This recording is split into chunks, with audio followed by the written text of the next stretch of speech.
Dengar, mereka tidak menggunakan gula pasir, mereka gunakan stevia. Sudah kerajaan Jepun tak kenalkan Jepun, dia Jepun, negara Jepun sekarang ni 40%. Saya difahamkan tak guna gula lah. Ya. Pasal apa? Jepun ni adalah negara maju tuan-tuan. Negara maju ni rakyat didahulukan. Pencapaian di biasa kan? Oh, yang saya dengar dia kata sebiji gula golongan santap tu. Ada lagi, tapi diguna untuk makanan. Oh, untuk makanan. Minuman tak ada. Gula pasir tak ada. Tak ada. Memang tak ada. Betul tak? Maknanya kita masalah orang sini saya tengok rasa gula tu juga kan. Saya tengok berapa minuman stevia yang dijual tak berapa laku.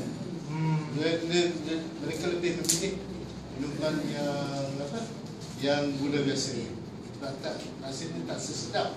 Tak sesedap gula lah. Gula. Biasa itu masalah. Tapi insyaAllah lepas ni dia akan tukar pasal apa tu.